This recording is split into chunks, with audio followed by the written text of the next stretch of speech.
Hello friends, welcome to twinkles kitchen. வாங்க இன்றைக்கி முந்திரி கொத்து எப்படி பண்ணுறதுன்றதை பார்த்துடலாம்.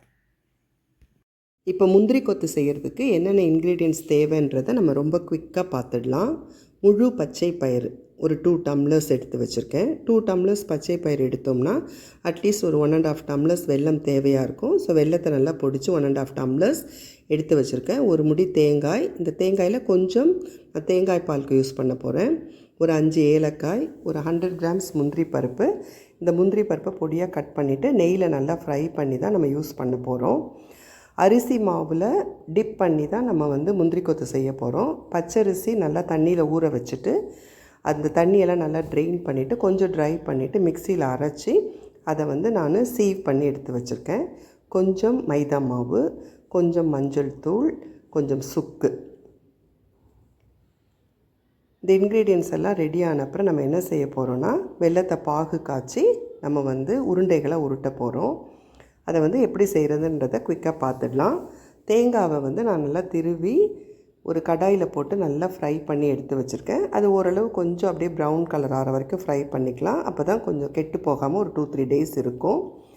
முழு பச்சை பயிரை ஒரு கடாயில் போட்டு வறுத்து எடுத்து வச்சுருக்கேன். அது ரொம்ப ப்ரௌன் கலர் ஆகக்கூடாது. அதுக்கு முந்தின ஸ்டேஜில் ஸ்டவ் ஆஃப் பண்ணிவிட்டு ஆற வச்சிடலாம். முந்திரி பருப்பை நெய்யில் வறுத்து எடுத்து வச்சுருக்கேன். இப்போ ஒரு மிக்ஸி ஜாரில் பச்சை பயிரை உள்ளே போட்டுட்டு 5 ஏலக்காவையும் உள்ளே போட்டுட்டேன். சுக்கு கொஞ்சம் உள்ளே போட்டுடலாம். சுக்கு வாசனை பிடிக்காதவங்க அதை அவாய்ட் பண்ணிக்கலாம். தேவையான அளவு உப்பு போட்டு அதை நல்லா மிக்ஸி ஜாரில் ரவை பதத்துக்கு நல்லா அரைச்சி எடுத்து வச்சுருக்கேன். ரொம்ப நைஸாக அரைக்கக்கூடாது. பொடி ரவை பதத்தில் இருந்தால் அது போதும். இப்போது அதை ஒரு பாத்திரத்தில் ட்ரான்ஸ்ஃபர் பண்ணிவிட்டு வறுத்த தேங்காவை நான் உள்ளே போட்டுடுறேன்.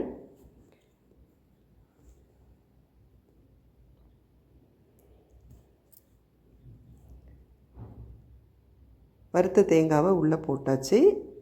இப்போ நெய்யில் வறுத்த முந்திரி பருப்பையும் நம்ம உள்ளே போட்டுடலாம். போட்டுட்டு கொஞ்சம் சால்ட் போட்டுக்கலாம். வெல்லம் நான் ஒரு அகலமான பாத்திரத்தில் எடுத்துட்டு அந்த வெல்லம் மூழ்கிற அளவுக்கு தண்ணி ஊற்றிக்கிறேன். ரொம்ப தண்ணி ஊற்றக்கூடாது, மூழ்கிற அளவுக்கு ஊற்றினா போதும். அதை ஸ்டவ்வில் வச்சுட்டு சிம்மில் கொஞ்சம் காய்ச்சிக்கலாம். கம்பி பதம் வரக்கூடாது. அதுக்கு முந்தின ஸ்டேஜில் ஸ்டவ் ஆஃப் பண்ணிடணும். அது சூடாக இருக்கும் பொழுதே அந்த வெள்ளை பாகை நம்ம ஃபில்டர் பண்ணி இந்த அரைச்சி வச்சுருக்கிற பவுடரில் நம்ம கொஞ்சம் ஊற்றிட்டு, அது கொஞ்சம் சூடாக இருக்கும், அதனால் கை வச்சு நம்மளால் பிசைய முடியாது. கொஞ்சம் நேரம் கரண்டி வச்சு நல்லா மிக்ஸ் பண்ணிக்கலாம். கரண்டி வச்சு கொஞ்சம் மிக்ஸ் பண்ணிவிட்டு சூடு தாங்குகிற ஸ்டேஜ் வரும் பொழுது நம்ம கையை வச்சு நல்லா பிசைஞ்சு அதை நம்ம சின்ன சின்ன உருண்டைங்களாக உருட்ட போகிறோம். அந்த உருண்டைங்களை உருட்டும் பொழுது நம்ம நல்லா அழுத்தி பிடிக்கணும். அப்படி இல்லைன்னா அது எண்ணெயில் போடும்போது உதிர்ந்துடும். அதனால் நல்லா அழுத்தி பிடிங்க. அழுத்தி பிடிச்சிட்டு அதை ஒரு பிளேட்டில் எடுத்து வச்சுக்கலாம். இதை மாதிரி நம்ம எல்லா மாவையும் உருண்டைகளாக உருட்டி ஒரு தட்டில் எடுத்து வச்சுருக்கேன். இது அட்லீஸ்ட் ஒரு 20 மினிட்ஸ் நம்ம அப்படியே வச்சிடணும். அப்போ தான் அந்த மாவு இறுகி எண்ணெயில் போடும் பொழுது அது நல்லா வரும், முந்திரி கொத்து நல்லா வரும். இப்போ ஒரு அகலமான பாத்திரத்தில் அரிசி மாவு தேவையான அளவு எடுத்துக்கிறேன். இதில் அரிசி மாவு தான் நிறைய யூஸ் பண்ணணும். மைதா மாவு ரொம்ப குறைவாக யூஸ் பண்ணால் போதும். ஸோ தேவையான அளவு அரிசி மாவை எடுத்துட்டு அதில் நான் கொஞ்சம் மைதா மாவு ஆட் பண்ணிக்கிறேன். மைதா மாவு போட்டுட்டு கொஞ்சம் மஞ்சள் தூள் போட்டுக்கலாம். கொஞ்சம் உப்பும் போட்டுக்கலாம். ரொம்ப உப்பு போடக்கூடாது, லைட்டாக உப்பு போட்டுக்கலாம். இப்போ கொஞ்சம் தேங்காயை நான் தேங்காய் பாலை செஞ்சு வச்சுருக்கேன். ஸோ அந்த தேங்காய் பாலை ஊற்றிக்கிறேன். இதில் அதுக்கப்புறம் கொஞ்சம் தண்ணி ஊற்றிட்டு ஒரு தோசை மாவு பதத்துக்கு இதை நல்லா கரைச்சி எடுத்து வச்சுருக்கேன். ஒரு ஸ்டவ்வில் கடாய் வச்சுட்டு ரீஃபைண்ட் ஆயில் ஊற்றிட்டேன். இப்போ முந்திரி கொத்தை நம்ம போட போகிறோம். அது எப்படி போடணுன்னா 3 உருண்டைகளை நம்ம சேர்த்து வச்சுக்கிட்டு அதை அந்த மாவில் நல்லா டிப் பண்ணணும். டிப் பண்ணிவிட்டு அது எல்லா பக்கமும் கோட் ஆகிற மாதிரி நல்லா டிப் பண்ணிவிட்டு 3 உருண்டைகளையும் ஒன்றா வச்சுட்டு அப்படியே ஆயிலில் போட்டுடணும்.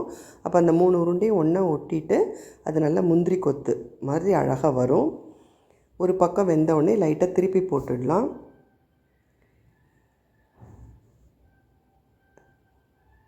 பாருங்கள், திருப்பி போட்டுட்டேன். 2 பக்கமும் நல்லா வெந்துட்டுருக்கு. இது சீக்கிரமாக வெந்துடும். ஏன்னா எல்லா இன்க்ரீடியன்ஸும் நம்ம நல்லா வறுத்து தான் யூஸ் பண்ண போகிறோம். அதனால் ரொம்ப கறியை விடக்கூடாது. கொஞ்சம் அப்படி வெந்த உடனே நம்ம ஒவ்வொரு செட்டாக அப்படியே நல்லா எண்ணெயை வடிச்சிட்டு நம்ம எடுத்து வச்சுக்கலாம். பாருங்கள், நல்லா வெந்துருச்சு. பார்க்குறதுக்கு ரொம்ப அழகாக இருக்குது. அந்த கோட்டிங் வந்து ஜஸ்ட்டு ஒரு லேயர் தான் இருக்கும். அது சாப்பிடும் பொழுது அது நல்லாயிருக்கும். தேங்காய் பால் ஊற்றிருக்கிறதுனால டேஸ்ட்டும் நல்லாயிருக்கும். இதை நல்லா எண்ணெயை நல்லா வடிச்சிட்டு நம்ம வந்து ஒரு பிளேட்டில் எடுத்து வச்சுக்கலாம். பாருங்கள், சுவையான முந்திரி கொத்து ரெடி ஆகிடுச்சு. இது வந்து சவுத் சைடில் ரொம்ப ஃபேமஸான ஸ்நாக்ஸ். ஃபெஸ்டிவல் டைமில் இதை செய்வாங்க. ரொம்ப நல்லாயிருக்கும். இதை ஒரு 2-3 டேஸ் நம்ம வச்சுக்கலாம். ஃப்ரிட்ஜில் வச்சா ஒரு 1 வீக் வரைக்கும் கூட வச்சு நம்ம யூஸ் பண்ணிக்கலாம். நீங்களும் இதை மாதிரி உங்கள் வீட்டில் செஞ்சு பாருங்கள். இந்த வீடியோ வாட்ச் பண்ணதுக்கு தேங்க்யூ.